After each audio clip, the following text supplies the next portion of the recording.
大家好，我是栗子，欢迎回到我的频道。今天要为大家说的主题是如何走向你的财富之门。因为每个人来到地球，其实都有自己的使命跟要完成的目标。那我们今天来看一下，你要怎么样更快的找到这个属于你的财富之门，然后有哪些方法可以帮助你走到那个门，然后踏入丰盛的殿堂这样子。那我们现在由左到右有3个选项，第一个是黄水晶，他们都是黄水晶，第二个也是黄水晶，第3个也是黄水晶，就是这个是有黑点的，然后这个是比较椭圆的，这个是圆形的黄水晶。对，那还没有选好的朋友可以先按暂停，然后感应一下牌跟水晶哪一个比较有感觉。对，那我们就先从第一组来咯。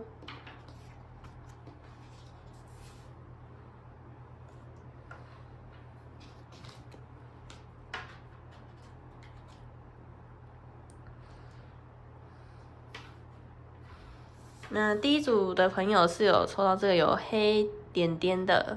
黄水晶的朋友们。那这个是我先抽好的神谕卡，这个是力量动物牌卡。那它要给你的讯息是拥抱新的冒险，就是要你去做一个新的冒险跟挑战。那我们来看一下什么样的新冒险跟挑战可以帮助你，就是离这个财富之门越来越近。我们先来看一下你们的状态，等我一下哦。第一组的朋友们的状态是怎么样的呢？哦，吊人牌正位，然后好，女祭司正位跟这个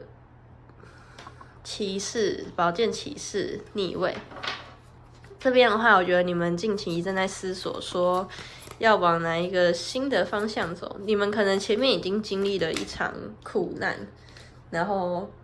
就在找说自己的使命是什么，突然认真的思考自己为什么这一世要下来，然后到这个地球上生存。然后女祭司的话，她是冷静啊跟智慧的象征，代表说前面的经验你已经累积了一笔知识，但是你在钱上面，你以前都会觉得说可以研究自己喜欢的事情，然后在自己的领域，就是这个圈圈的范围内，你做得开心这样就好了。但你最近就在思考说，是不是有一个更远大、更辽阔的目标可以去努力？因为这边有太阳嘛，我在看说，如果这个是代表你们宝剑骑士逆位的话，就是你们有点不知道到底要往哪一个方向前进，所以你们的思绪上会比较混乱。那可是你们的目标是很明确的，你们心中有一个目标是想要前往的，想要去寻找一个可以照亮大家跟照亮自己，然后美好的愿景，就是你们是有这样子的一个打算的，所以这是你现在在为自己的人生寻找一个新的目标，或者是你已经有了这个目标，但是你会觉得你的这个目标像太阳一样的遥远，你中间你不知道怎么去达到，但是智慧啊跟这种反思的能力你都有，你只是不知道怎么前进而已。那你就很适合来听今天的这一组解牌，因为我们今天就要揭晓怎么样让这个聪明冷静，就是充满智慧，然后懂得反思的你去往这个目标前进。对，好，我们马上来看一下方法，走到这个财富之门，你的太阳的方法。好，权杖10逆位。然后第一组走向财富的方法，圣杯4逆位，抽个4张哦，你等我一下。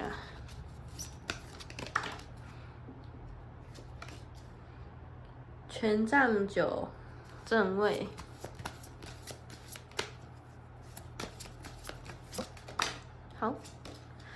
好，不对，金币国王逆位这边的话，我觉得这一组的朋友，第一件事情你要先放下你的重担。这个重担它可以指很多种，我觉得其中一种是你之前学会的东西跟你的经验，你要先去放下它。然后另外一种是压力，你可能会觉得，我如果要前往这个新的目标，或者是跨出新的领域，就去尝试新的体验的时候，你是需要付出一些代价跟努力的，那你就会担心说自己会不会做得不够好，所以你会有不敢接人家给你的这个机会的状况。可能之前你的这个目标已经有人就是拿这个机会给你了，但你不敢接收，你就是一直迟迟的观望。其实你是想接收的，但是你会有一些担心或者是行动力不足的部分，让你在现况中徘徊跟迟疑。我觉得你徘徊跟迟疑最主要的原因是因为你没有办法放下你过去的这个累积的经验跟你的地位，因为这边出现这个金币国王逆位的话，你在工作上啊，或者是在财富上面是已经有一定的积累了，但这边逆位的状况的话，就代表说你可能第一个就是你做这个东西做这件事情你没有很开心，或者是你做这件事情但你没有投注相对应的努力，然后就会想说自己希望可以变成像钱币国王这样，就是很成功啊，然后什么都有了这样子的感觉，因为有点像是你的那个努力的愿景，这个太阳只停留在一个想象的阶段，但你还没有去实际上的付诸行动跟努力。那他这边跟你说，你第一件事情就是要先放下心中担忧的这些想法，然后不要让自己停在原地。你停在原地的话，你是没有办法追逐到这个太阳的。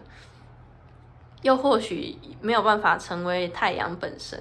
因为太阳本身是照亮他人的存在，那你现在是一个比较犹豫跟自我封闭的一个状态，这样子的话是没有办法去照耀自己跟照耀别人的，就是你会离财富之门越来越远。其实我觉得你跟财富的距离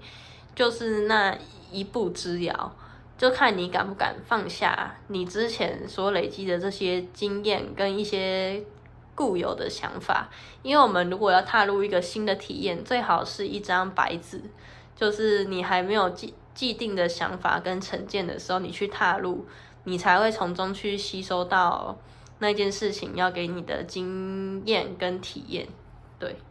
那我们来看一下结果好了，就是如果你愿意放下这个重担，然后去多多的接触这个新的机会，因为我这边看你是有点抗拒的嘛，去接触的机会，不要死守在你的门前的话，会是怎么样的？哦，圣杯一正位，那我们看一下你后面会迎来怎么样的？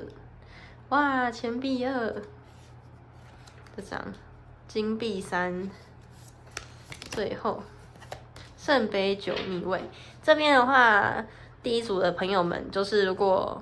愿意把之前的成见都放下，然后之前累积的经验，就是放下，不是代表说你要直接抹除，而是你先把它放在你的心的另外一边，然后用一个全新的你去体验的话，你这边会得到一个值得信赖而且可靠的机会。因为你看嘛，这边是圣杯四逆位，这边是圣杯一逆位，这个机会会再次的对你伸出援手。那这个机会的话，它是很值得信赖跟可靠的。然后这边还有一个鸽子，代表的是和平。然后这个机会它是跟贸易啊，还有做一些金钱上的交流，比如说你可能是做基金投资，或者是国际贸易，就是商品的买卖这样子。就如果你有一个创业梦的话，就现在不是很流行电商嘛，自己出来创业，有这个创业梦的话，你是有办法开始的，就是会有人来找你做这个机会，然后你会开始去让你的钱进行这个流动，你会开始努力，然后你也会去看穿一些你身边有的人，就他们之前阻止你，然后不要你前进，你会去看穿他们的那些想法，就是他们只是见不得你好，所以才会阻止你去进行这个新的体验。比如说，你跟你的朋友分享说，有人找我去做那个生意耶，然后有人就说，不要啦，太危险了什么的。他其实也只是关心你，然后可是你心里如果真的想去的话，你还是可以去试试看，但不要做非法的哦，就是你要保证那个工作的模式是合法的，然后要小心人与人的合作关系。这边的话，可能也会有人找你来合作，你要去谨慎的查看对方他那个合作是不是诚心诚意的，有没有骗你的钱。合作的话是有风险，是有可能会被骗的，但是因为你蛮聪明的，就是你蛮会看人的，所以在你这边是瞒不了，你会去揭穿他的那个内心的想法。那有的人，如果假设你只是要步入正常的新体验，比如说你以前不会爬山，不会运动，你去运动爬山，然后对方就觉得，你干嘛就跟我们一起废就好啦，假日就是要废。那你如果愿意跨出这个新体验的话，他会告诉你说，你会去看清身边的朋友什么是真的为你想的，因为为你想的朋友，如果你要去做好的事情，他不会阻止你啊，他反而会鼓励你说，我觉得这个改变很棒啊，然后甚至可能会跟你一起进行这个改变跟行动。对，就是我觉得你会去看清生活周遭的人，然后去开始一个新的情感体验。这边有可能是一个新的情感哦，就是这个人可能是贵人，然后他可以是你的伴侣，也可以是你的工作上的合作的关系。那我们这边说的这个财富，不一定是指钱的财富，有可能也是知识的财富，就是你可以懂得更多，了解的更多，或者是心灵上的财富，这样子你会变得更富足，不会再匮乏，就是一定要死守的之前的东西来证明自己是有价值的，你可以自己去创造出新的价值。那通常在创造自己新的价值的时候，你有努力，然后你走的方向是对的，宇宙就一定会来帮助你，会给你钱，不会让你饿到，就是要相信这一点，做自己喜欢的，然后勇敢的去做，一定会有收获。你心里要先这样子相信，然后愿意跨出这一步。那如果想知道更多，就是你的目标是不是真的是那个对的方向的话，可以来找我做个人占卜，我可以为你做更详细的解说。对，那谢谢第一组聆听到这里，那我们下一次再见咯，拜拜。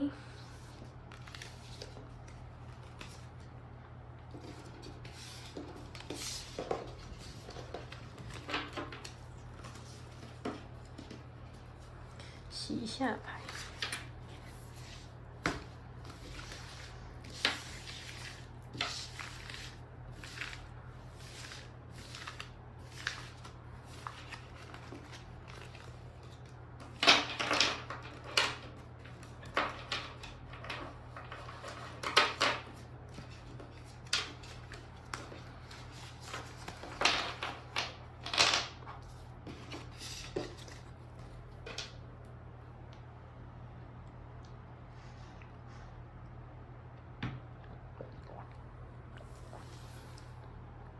那第二组的朋友们，你们好，你们选到的是这个有白色的这个比较椭圆的黄水晶，对。那这个的话是我先帮你们抽的神谕卡，动物力量牌卡。那我们先来看一下他想要给你什么样的讯息。他给你的讯息是你要步入神圣的联盟体验。那这边的话，我觉得是一个合作关系，合作关系可以是工作上的合作关系，跟情感上伴侣的合作关系，或者是家庭之间。那我们现在来看一下，就是你现在的状态是怎么样子的，可以来步入这个体验。先来看一下你的状态。第二组的朋友们的状态是，好，权杖一，权杖侍者逆位跟宝剑国王逆位。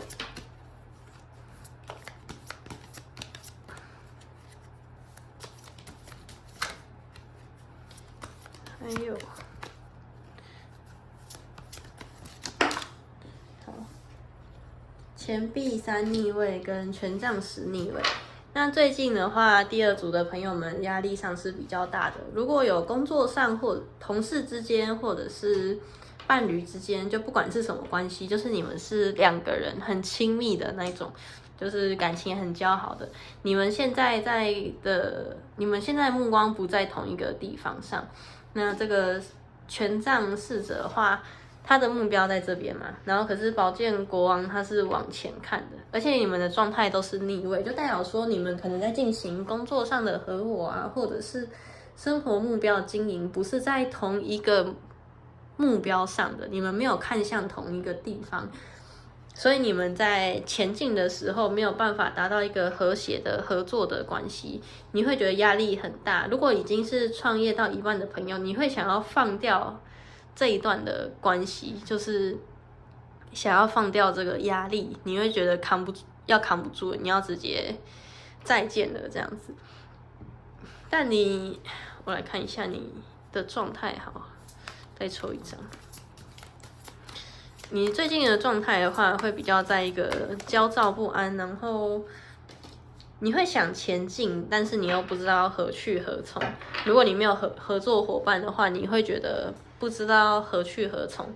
然后你的心思会是比较混乱的，不知道你的目标跟现在到底应该要怎么做。就是你的眼界很广，但是因为太广了，就是比如说我们看到最后的目标，就是我已经变成亿万富翁，可是你前面这些刚开始要起步怎么做，你是看不到的，你不知道你要从哪里开始，所以就会变得有点好高骛远这样子。对，然后你在面对财富的这个状况的话，你会觉得对，是这样讲。你在进行一个目标的时候，你不是以你喜欢跟你想要为你的消费者提供什么价值而为出发点，你的出发点会是我要怎么做才可以有更多有流量，我要怎么做才可以赚更多钱，我要怎么做才可以就是吸引更多人，就是你的目标是那种比较短程的，不是那种长久经营的，或者是你要长久经营，但是你现在的心态是这样，所以你就会有被受困，然后压力很大，不知道怎么进行的感觉，因为你就只能比如说一昧的模仿流量很高的，比如说短影片啊，或者是一些其他人的促销的方法，但你本身的那个内容啊，跟比如说商品的结构，然后文案内容里面的东西不够扎实，没有办法真正的吸引到人，所以你现在你就会觉得很彷徨无助，不知道怎么办才好。然后加上你的伙伴，他们就是你看嘛，一个往右边看，一个往左边看，你们的那个目标不在同一个聚焦点上的。那我们现在来看一下，就是要怎么做才可以帮助你们的目标是一致的，然后好好的前进。金币骑士逆位，怎么样迎接这个财富之门呢？就是走到你真正的财富之门这样子。哇，好，这么多的吗？要不然都看好。女祭司正位，然后吊人牌正位，力量正位，宝剑五逆位，权杖四逆位，太阳牌逆位。这边的话，如果说是建议的方法，我觉得你现在要先停下来看你自己现在真正到底在做什么，然后你手上的资源有哪一些可以去做运用，这边的话，我觉得你可能要去找一个可以冷静的帮你分析你现在的状况，不论是人力上的管理啊，还是说资源上的，就请教一个比较有专业跟经验，在这方面是权威的人来给予你建议。然后你听完这些建议之后，你要回去想想，他给你的这些建议要怎么样去做实施跟改变。然后他提出来的建议可能会有点大胆，因为我这边看，我觉得你前面是比较保守的，你不太敢跨出去。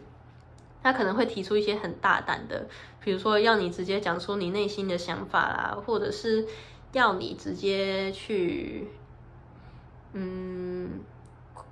把这个打掉重练都是有可能的。然后你可能会觉得有点，你其实蛮想打掉重练的因为你觉得蛮累的，而且现在这个基础也不够稳定，然后可能合作伙伴之间又有一些口舌争吵的问题，所以你可能会想要放掉，但是这个需要蛮大的勇气跟智慧的，不止勇气还要有智慧，要怎么去协调你们这些合伙人之中的那个，无论是利益啊还是想法，我觉得最重要的是想法交流，因为你们是想法交流上比较不合，可能有人会觉得说啊，你就照抄那个网络的流量就好啦，反正会爆红，这样子我们东西就卖得出去。可是你可能会觉得，或者是别的伙伴会觉得说，不行啊，我们要稳扎稳打的做这个内容，因为经营一个品牌或者是一个事业是需要长期的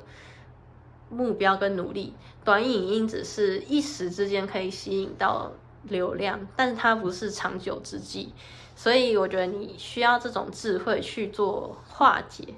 要怎么样去化解你们之中的纷争？你们之中也许现在还没有真的吵起来，就是表面上看感觉好像都没事，都很好，但其实里面已经乱成一团，然后基础也不稳。这边的话，你要去从头审视你自己。第一，做这个的初心到底是什么？你的这个品牌跟商品，还有你的服务，要为你的受众带来什么样的价值？然后第二，你敢不敢做出新的改变跟创新？敢不敢跨出去？对。然后太阳牌逆位的话，就是你的这个状况，整个状况才会好转，才不会到前面就是这么糟，就是大家都没有在一个目标上。所以我觉得你们要先去探索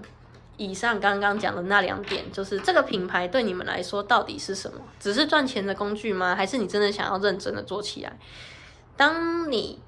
觉得这个品牌是可以为大家带来就是贡献的，可以帮助人们解决问题的时候，那个财富自然而然的就会出现。所以我觉得你要先去理清你跟你伙伴他们之中就心里的想法，让那个目标一致，这样才会有办法一起前进。因为你看这个鸭子，它是看向同一个目标的，那可是你的这些牌都没有看向同一个目标。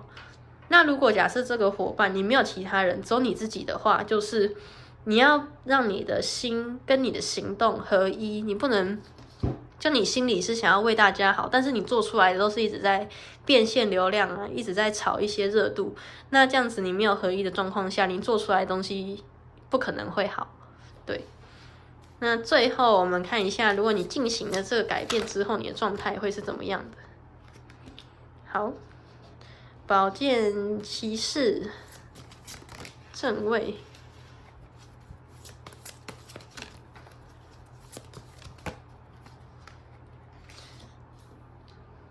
圣杯2逆位，宝剑7正位，圣杯4者逆位跟权杖3正位。这边的话，我觉得你会去这个底牌是权杖皇后正位。我觉得话是你如果跟他们沟通之后，会有2个状况。第一个状况是你会抓出你们那之中不和谐，就是理念不合的人，然后就是会有点请他离开啦，就是你的理念跟我们不合，我们不要再继续合作了，你要慎选合作的对象，然后你去跟他们沟通，或者是跟自己沟通的时候，你会找出那个不和谐，然后会对你说谎，这边有可能合作被骗哦，就是你的同伴有可能卷款、讹逃，或者是挪用公款去做一些他自己的私人利益的事情，就是他的心没有放在这件事情上，没有放在这个品牌上。你可能会发现你会被背叛，然后你会去更冷静的审视这段关系，你不会再像前面这样畏畏缩缩，你会运用你的直觉跟打开你的眼界去处理这一件事情。那如果整个都做完之后，你看这边4个变3个，所以我猜如果你们是4个人，那其中1个人就会被你们剔除，就是那个说谎的人就会被你们剔除。然后这边只剩下3个人再重新看向同一个目标，就你看这边是有3根立起来的，然后这边有船在飘，就是你们会看向同一个目标去进行，就是打掉重练，重新让这个品牌再做起来，就是拔掉那些跟你们理念不合的东西，这样子的话，你就可以更接近那个财富的大门，你才有办法就是奔向他们而去。要运用你的直觉，然后热情、理性跟智慧去解决这一件事情。好好的想，你一定知道。对，那第2组的解牌就到这里。如果你想知道就是品牌要怎么去发展，或者是你的有其他更多的问题，可以来找我做个人占卜，我可以帮你看更详细的，就是你要怎么样进行伙伴之间的沟通啊，怎么样协调，可以让你们的关系更加的和谐。对，谢谢第2组的收看，那我们下次见喽，拜拜。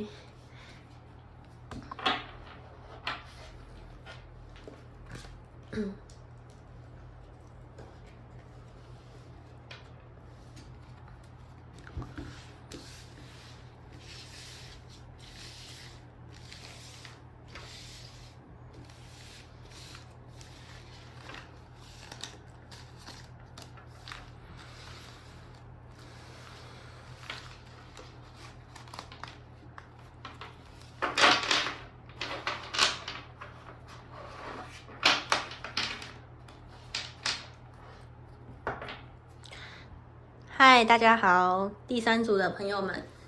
我们今天已经选到这个圆形的黄水晶的朋友们，我们今天已经先抽好这个动物力量的牌卡，来看一下他想跟你说什么。好，那第1张的话是蜘蛛，这个是创造魔法，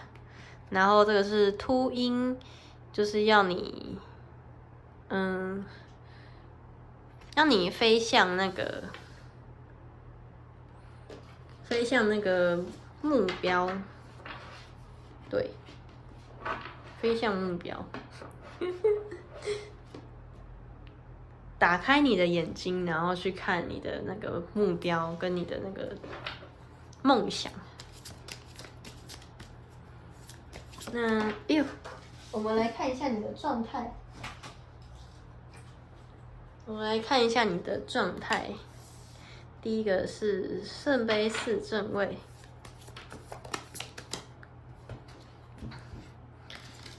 正义牌逆位跟权杖5正位。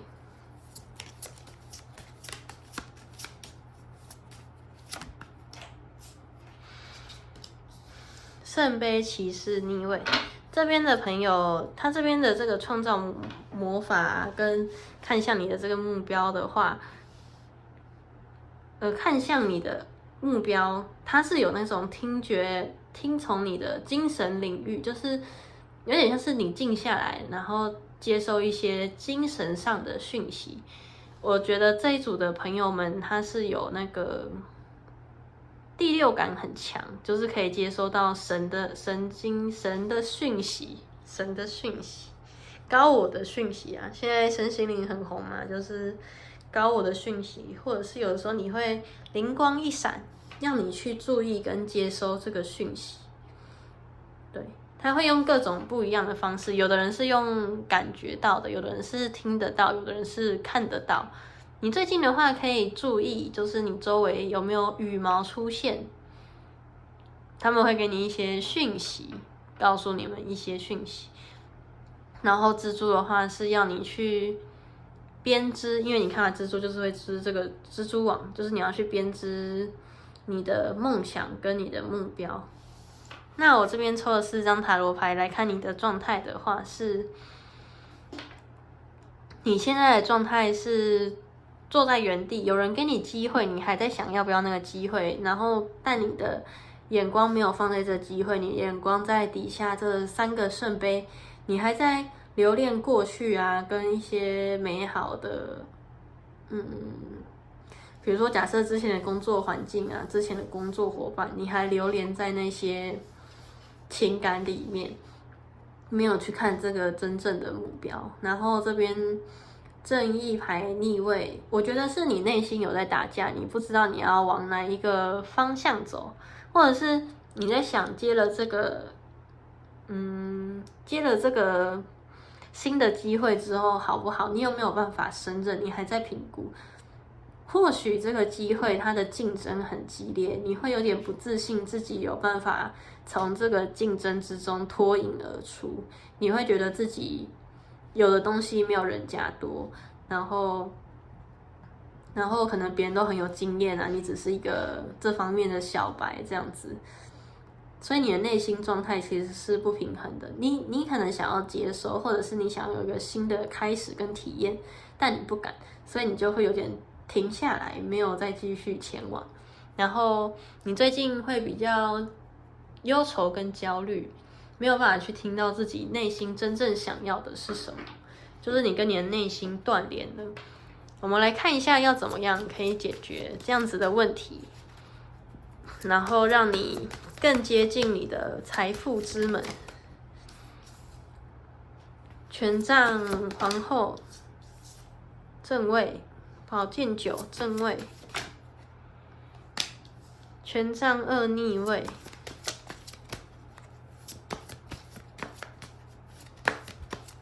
再一张，好，先3张好。这边的话，权杖皇后，我觉得他要你聆听你的直觉跟你自己哦，你自己不用听别人的，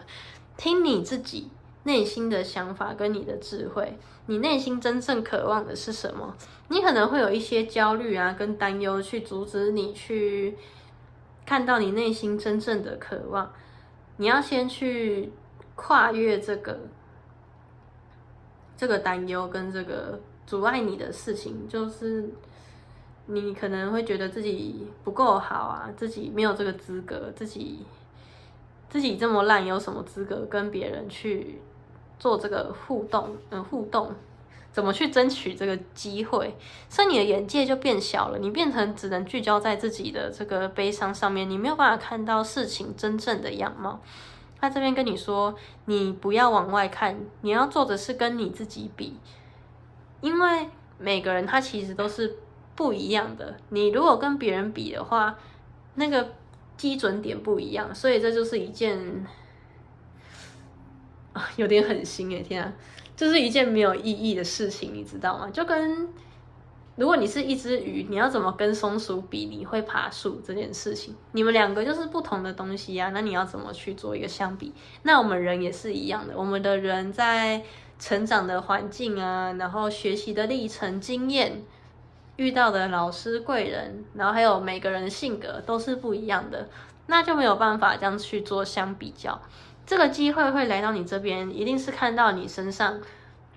有那种对创作的热情，对工作的热情跟执着，还有大胆啊、奔放的那种感觉，他才会来邀请你。但是你现在没有办法聚焦在自己的身上，所以你会觉得很受伤这样子。皇后牌，好，这边的话，我觉得你如果愿意去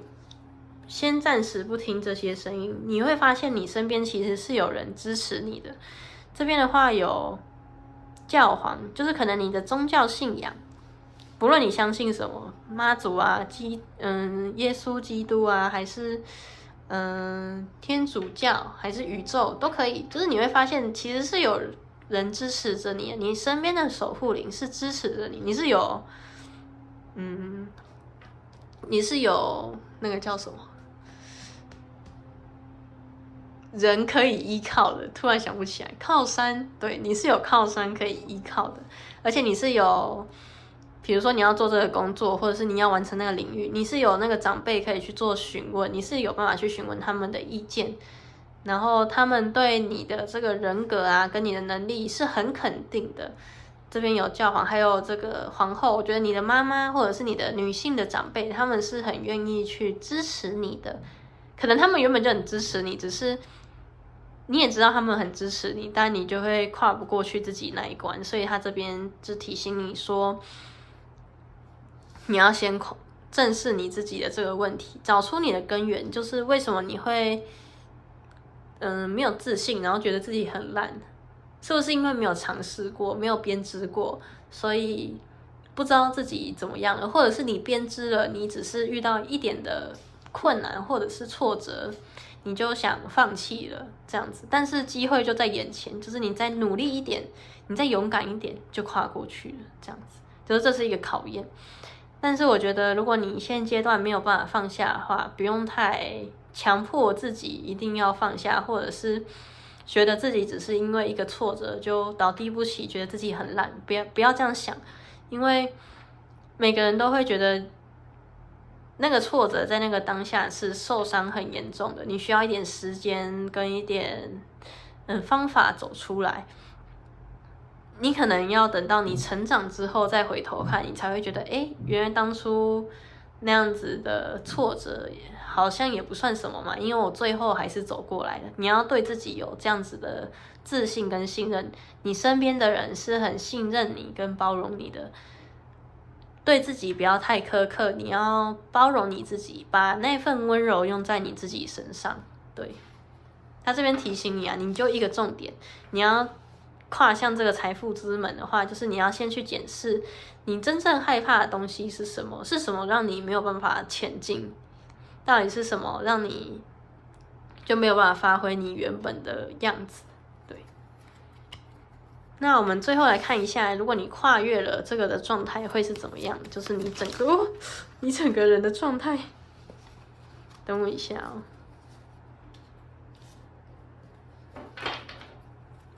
你整个人的状态会是怎么样的呢？好，宝剑五正位，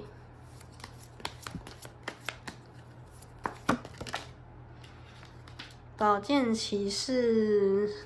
正位，星星牌正位。哦天哪，等一下我去捡。恋人牌逆位，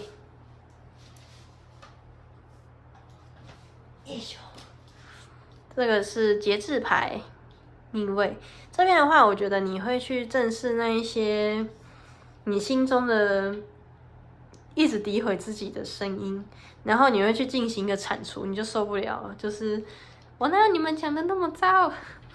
我明明就超棒的，就你们在那边乱讲。把它一一的砍掉，你知道吗？好可爱，我觉得这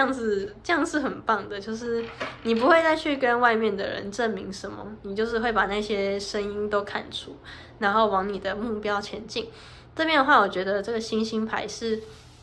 你会开始着手你的目标，你不再觉得你的目标是遥不可及的，你冷静下来之后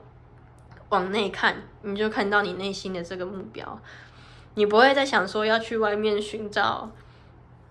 一些安全感跟刺激，因为你已经可以给自己